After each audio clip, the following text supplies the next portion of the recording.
ನೀನು master piece ಆಗಿದೆಯಾ? Hallelujah. ಎಲ್ಲರಿಗೂ ಸಂತೋಷನೇ ಆಗಲಿಲ್ಲ. ಹಾಲೆಲೂಯಾ.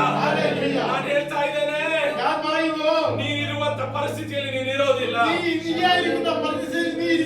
ನೀನಿದ್ದ ಪರಿಸ್ಥಿತಿ ದೇವರು ಮೇಲೆ ಕೆತ್ತಲಿಕ್ಕೆ ಶಕ್ತನಾಗಿದ್ದಾನೆ. ನೀನಿರುವ ಕೆಲಸದಲ್ಲಿ ಮಾತ್ರ ಇರೋದಿಲ್ಲ, ಅದಕ್ಕಿಂತ ಒಂದು ಸ್ಟೆಪ್ ಮುಂದೆ ಹೋಗಿದ್ದೀಯ. ದೇವರು ಏನೋ ಒಂದು ಮಾಡ್ಲಿಕ್ಕಿದ್ದಾನೆ. ದೇವರು ಏನೋ ಒಂದು ಬಾಗಿಲನ್ನು ತೆರೆಯಲಿಕ್ಕಿದ್ದಾನೆ. ಅದು ಯಾರಿಗೆ ಮಾತ್ರವಲ್ಲ, ಅದು ನಿನಗೆ ಮಾತ್ರ. ಯೇಸು ಕ್ರಿಸ್ತನ ಮಗನಿಗೆ ಮಾತ್ರ. ಯೇಸು ಕ್ರಿಸ್ತನ ಮಗನಿಗೆ ಮಾತ್ರ. ಅದಕ್ಕೆ ನಾನು ಕೂಗಿ ಹೇಳ್ತಾ ಇದ್ದೇನೆ, ನೀನು ತಳ್ಳಲ್ಪಟ್ಟವನಲ್ಲ. ತಳ್ಳಲ್ಪಟ್ಟವನಲ್ಲ. ಓ ದಾವೀದನು ತಳ್ಳಲ್ಪಟ್ಟಿದ್ದನು. ಓ ಯೋಸೇಫನು ತಳ್ಳಲ್ಪಟ್ಟಿದ್ದನು. ಯಾರ ಮುಖಾಂತರವಾಗಿ ತಳ್ಳಲ್ಪಟ್ಟಿದ್ದನು? ಅಣ್ಣ ತಮ್ಮಂದಿರ ಮುಖಾಂತರವಾಗಿ ತಳ್ಳಲ್ಪಟ್ಟಿದ್ದನು. ಆತನ ಸಹೋದರನ ಮುಖಾಂತರವಾಗಿ ತಳ್ಳಲ್ಪಟ್ಟಿದ್ದನು.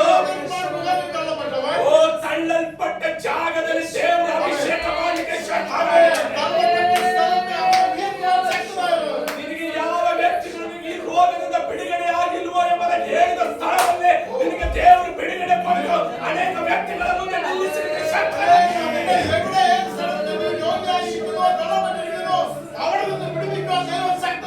ಚಿಂತೆ ಮಾಡಬೇಡ. ಚಿಂತೆ ಮಾಡೋ ಅವಶ್ಯಕತೆ ಇಲ್ಲ. ಓ ನೀನು ರಿಜೆಕ್ಟೆಡ್ ಆಗಿಲ್ಲ. ಓ ನೀನು ತಳ್ಳಲ್ಪಟ್ಟಿಲ್ಲ. ನಿನ್ನ ನೀನು ಅವಮಾನ ಪಡೆದನ ಬಿಡು. ನಿನ್ನ ಮೇಲೆ ನೀನು ಅನುಮಾನ ಪಡೆದನ ಬಿಡು. ಇನ್ನು ಎಷ್ಟು ಅನುಮಾನ ಪಡ್ತೀಯಾ?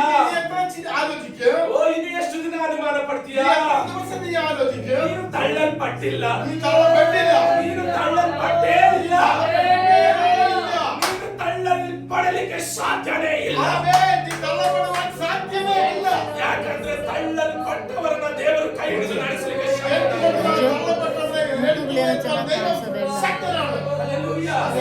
ಪಕ್ಕದಲ್ಲಿರೋ ಕೈ ಕೊಟ್ಟು ಹೇಳ್ರಿ, ನೀನು ರಿಜೆಕ್ಟೆಡ್ ಆಗಿಲ್ಲ, ನೀನು ಸೆಲೆಕ್ಟೆಡ್ ಆಗಿದ್ದೀಯ. ರೋಗಿ ಎಂಬುದಾಗಿ ರಿಜೆಕ್ಟೆಡ್ ಮಾಡಿದ್ದಾರೆ. ಆದ್ರೆ ಯೇಸು ಹೇಳ್ತಾ ಇದ್ದಾರೆ, ನಿನ್ನಂತ ಆರೋಗ್ಯ ಉಳ್ಳ ವ್ಯಕ್ತಿ ಇಲ್ಲ.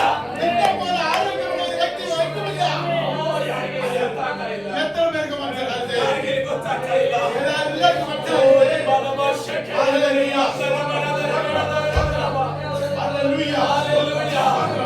ನಮ್ಮ ದೇವರಾಗಿದ್ದಾನೆ. ಭಯಂಕರನಾಗಿದ್ದಾನೆ. ನಮ್ಮ ದೇವರಾಗಿದ್ದಾನೆ. ಸರ್ವಶಕ್ತನಾಗಿದ್ದಾನೆ. ಓ ಸಮಾಧಿಯಲ್ಲಿ ಇದ್ದಂತ ಲಾಜರನನ್ನ ಲಾಜರನೇ ಎದ್ದು ಬಾ. ಲಾಜರನೇ ಎದ್ದು ಬಾ. ಯೇಸುವಿನ ನಾನೇ ರೀತಿಯಲ್ಲಿ ನೀನು ರೋಗದಲ್ಲಿ ಸಾಯೋದಿಲ್ಲ. ಅದೇ ಪಟ್ಟಣದಲ್ಲಿ ಸಾಯೋದಿಲ್ಲ. ಅದೇ ಬೇಡಿ ಒಳಗಡೆ ಸಾಯೋದಿಲ್ಲ. ನೀನು ಕಟ್ಟಲ್ಪಡೋದಿಲ್ಲ. ನೀನು ಬಾಧೆಗೆ ಒಳಪಡೋದಿಲ್ಲ. ನೀನು ಅವಮಾನ ಹೊಂದೋದಿಲ್ಲ. ತಳ್ಳಲ್ಪಡೋದಿಲ್ಲ. ಯಾಕಂದ್ರೆ ತಳ್ಳಲ್ಪಟ್ಟಂತ ದಾವೀದನನ್ನ ದೇವರು ಅರಸನನ್ನಾಗಿ ಮಾಡಿದ್ದಾನೆ. ತಳ್ಳಲ್ಪಟ್ಟಂತ ಯೋಸೇಫನನ್ನ ದೇವರು ಮಂತ್ರಿಯನ್ನಾಗಿ ಮಾಡಿದ್ದಾನೆ.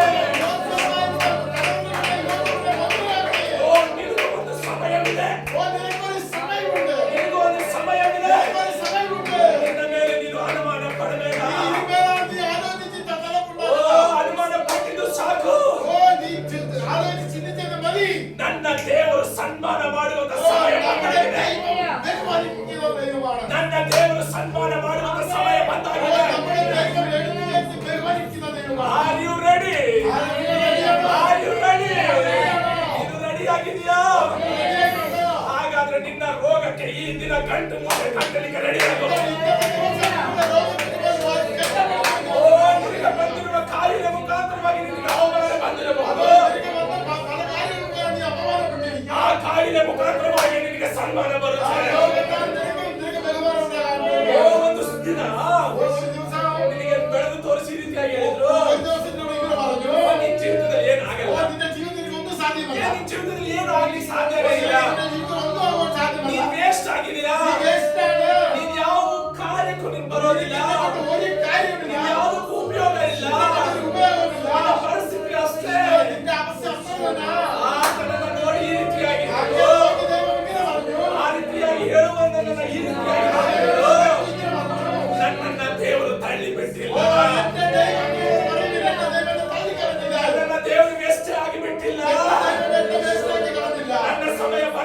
ಕಷ್ಟವಾಗಿದೆ.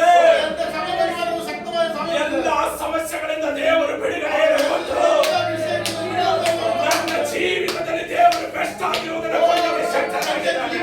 ಎಷ್ಟು ನನ್ನ ದೇವರಾಗಿರುವ ದೇವರುಂಟು. ಓ, ನೀನು ವೇಸ್ಟ್ ಅಲ್ಲ ಪ್ರಿಯ ಸಹೋದರಿ. ಯಾರು ಹೇಳಿದ್ರು ವೇಸ್ಟ್ ಅಂತ? ಅವನಿಗೆ ಹೊಡಿಕೋಲಿ. ಅವನ ಅಡಿಕೆ ಅವನಿಗೆ ಹೋಗಿ ಓ, ನಾನು ಹೇಳ್ತಾ ಇರುವಂತ ಮಾತು ನಿಮ್ಗೆ ಅರ್ಥ ಯಾವ ಆಗಿದೆ? ಬರೆದು ಮನಸ್ಸಿಲಾಗಿರಬೇಕು. ಆ ಸೈತಾನನಿಗೆ ಹೊಡಿಕೋಲಿ. ಸಾತಾನನಿಗೆ ಅಡಿಕೆ ಹಾಲೆಲೂಯಾ. ಏ ಸೈತಾನನೇ, ಏ ಸಾತಾನೇ, ನೀನು ನನಗೆ ಏನು ಮಾಡಲಿಕ್ಕೆ ಸಾಧ್ಯವಿಲ್ಲ. ನೀನಾದಂತ ಒಂದು ಜೀವ ನೀನು ಸಾಧ್ಯವಿಲ್ಲ. ನನ್ನ ಜೀವಿತದಲ್ಲಿ ರೋಗಗಳನ್ನು ತಂದಾಕಲಿಕ್ಕೆ ಎಂತ ಸಾಧ್ಯವಿಲ್ಲ. ದೇವರ ಜೀವಿತದಲ್ಲಿ ರೋಗವನ್ನು ತಂದಾಕಲಿಕ್ಕೆ ಸಾಧ್ಯವಿಲ್ಲ. ಇಷ್ಟು ದಿನ ನನ್ನನ್ನು ವೇಸ್ಟ್ ವೇಸ್ಟ್ ವೇಸ್ಟ್ ಎಂಬುದನ್ನು ಹೇಳಿದ್ದು ಸಾಕು. ಈ ಇತರ ದಿವಸದಲ್ಲಿ ವೇಸ್ಟ್ ಎಂದು ಬರೆದಿದ್ದು ಮರಿ. ಇವತ್ತಿನಿಂದ ದೇವರು ಹೇಳ್ತಾ ಇದ್ದಾನೆ, ಅವನು ದೈವವನ್ನು ನೋಡುವರ ಎಂದು. ಸೈತಾನನೇ, ಸಾತಾನೇ, ಈ ದಿನದಿಂದ, ಈ ದಿವಸದಿಂದ, ಈ ಕ್ಷಣದಿಂದ ಈ ಕ್ಷಣ ಮೊದಲು ನನ್ನನ್ನು ಬೆಸ್ಟ್ ಆಗಿ ನಾನು ಮಾರ್ಪಡಿಸು. ಚಾಲನೆಯಾಗಿ ಮಾಡಿದ ದೈವವುಂಟು. ಆಮೆನ್.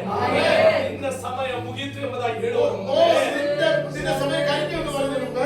ಅದೇ ಸಮಯದಲ್ಲಿ ನಿನ್ನ ಸಮಯ ಪ್ರಾರಂಭವಾಗುತ್ತದೆ. ಅದೇ ಸಮಯದಲ್ಲಿ ನಿನ್ನ ಸಮಯ ಆರಂಭಿಸಬಹುದು. Hallelujah, hallelujah, hallelujah. ಹಲ್ಲೆಲೂಯಾ. ನನ್ನ ಸಾಕ್ಷ್ಯನ ನಾನು ಹೇಳಲಿಕ್ಕೆ ಇಷ್ಟಪಡ್ತೇನೆ. ನಾನು ಸಾಕ್ಷಿ ಬರಲು ನಾನು ಆಗ್ರಹಿಸುತ್ತೇನೆ. ನನ್ನ ತಂದೆ ತಾಯಿಗಳಿಗೆ ನಾವು 3 ಜನ ಮಕ್ಕಳು.